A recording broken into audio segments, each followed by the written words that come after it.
गरीबी, बेबसी का आलम दूसरी तरफ, और वहीं एक तरफ अब उनकी बच्ची भी इस दुनिया में नहीं रही, जिसके लिए इंसाफ का मांग लगातार ये परिवार कर रहा है। लेकिन सरकार का इस पूरे मामले में क्या है, सीधे रुख कर लेते हैं लखनऊ का। शिवेंद्र हमारे साथ इस वक्त लखनऊ से जुड़ चुके हैं। शिवेंद्र, सरकार की ओर से ये कहा जा रहा है कि दरअसल हम चाहते थे कि उसकी जिंदगी बचे, उसको बचाया जा सके, इसी वजह से हम लोगों ने अलीगढ़ से उसको सफदरजंग अस्पताल में भर्ती करवाया। इस पूरे मामले में सरकार का और क्या किस तरह का पक्ष निकलकर सामने आया है, क्योंकि यहां पर हाथरस के लोग बेहद गुस्से में हैं, पुलिस प्रशासन सरकार को लेकर सवाल कर रहे हैं। शिवेंद्र,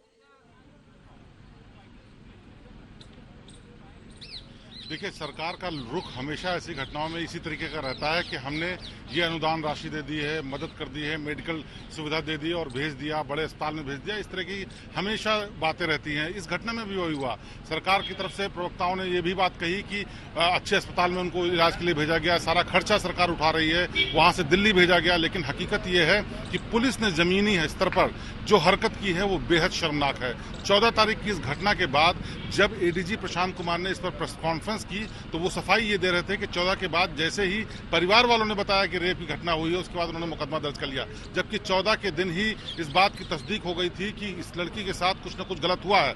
उन्होंने 8 दिन तक इस पूरे मामले में कोई संज्ञान नहीं लिया। वो लगातार परिवार इस बात की गुहार करता रहा कि उसके साथ गलत हुआ है, इस हिसाब से किया जाए। गिरफ्तारी में भी देरी की गई। उसके बाद सरकार का महिमा मंडन करने के लिए एडीजी साहब खुद सामने आकर के बताते हैं कि किस तरीके से उन्होंने सारा कुछ सरकारी खर्चे पर कराया, बड़े अस्पताल में भेजा गया, गिरफ्तार किया गया और जांच की जा रही है। फिर जांच करने के बाद हर मामले में होती है, कुछ दिन बाद मामला ठंडा हो जाता है और इसकी इंतहा कल रात में हुई, जबकि परिवार में मिलने से नहीं दिया गया बच्ची से और चुपचाप उसको जबरन फोर्स लगा करके उसका अंतिम संस्कार कर दिया गया। इससे ज्यादा शर्मनाक कुछ और नहीं हो सकता। और ये यूपी पुलिस कई बार ऐसा करती है और कई बार सरकार नहीं चाहती है तब भी पुलिस ऐसा करती है, क्योंकि उनको अपनी वर्दी बचानी होती है और यही कल हुआ है और बेहद शर्मनाक है। और अब भले ही जांच के नाम पर चाहे जो कुछ हो, लेकिन सियासत के नाम पर या चीजों को सरकार के खिलाफ रोकने के नाम पर के उन्होंने जो रात में काम किया है वो सिर्फ इसलिए किया है ताकि सुबह का उजाला वो बच्ची की डेड बॉडी न देख पाए और इस पर कोई उनके ऊपर सवाल न उठा पाए। और पूरी फोर्स वहां पर तैनात की गई है कि ताकि कोई भी कुछ अब आगे न हो पाए।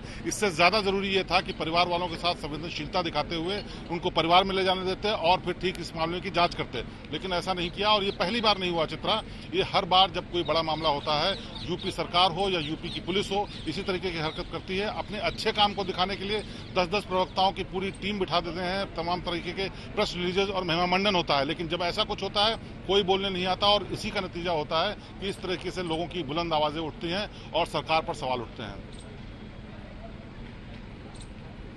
और यही तो बात है। देखिए, पुलिस प्रशासन चाहे जो भी कहे, लेकिन पूरे देश की जब एक आवाज होगी इस बच्चे के इंसाफ के लिए, तो सरकार और शासन को भी उसके आगे झुकना ही होगा।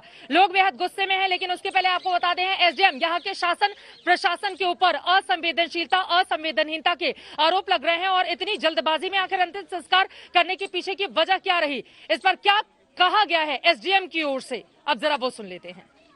कि उनके परिवारजनों के साथ और सहयोग से, उनकी अनुमति से और शांति व्यवस्था को बनाए रखने की दृष्टिगत विधिवत उनका अंतिम संस्कार कर दिया गया है और पूरे गांव और पूरे शहर में पूरी तरह शांति व्यवस्था बनी हुई। किसी तरह की कोई परेशानी रही?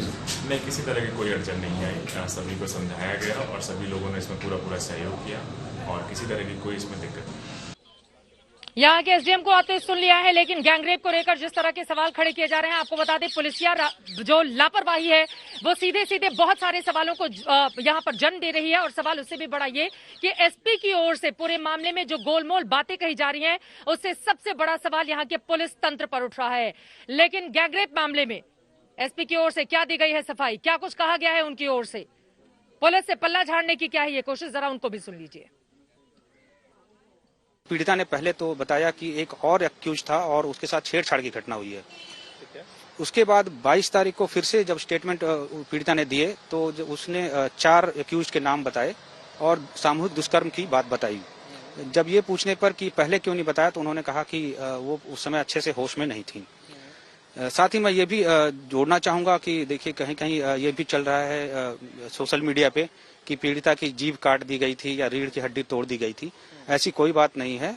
गला दबाने के कारण गले के पीछे की जो एक हड्डी होती है उसमें थोड़ा सा चोट लगी थी, जिसके कारण की उसकी प्रॉब्लम हुई थी। देखिए, जब मेडिकल असॉल्ट की बात, जो सेक्सुअल असॉल्ट की बात पीड़िता ने कही, तो डॉक्टरों से इसकी रिपोर्ट मांगी गई। डॉक्टरों ने उसको कंफर्म नहीं किया है। उन्होंने कहा है कि उसको एफएसएल रिपोर्ट से टैली करेंगे, तभी वो उस पर कुछ पुख्ता राय दे पाएंगे।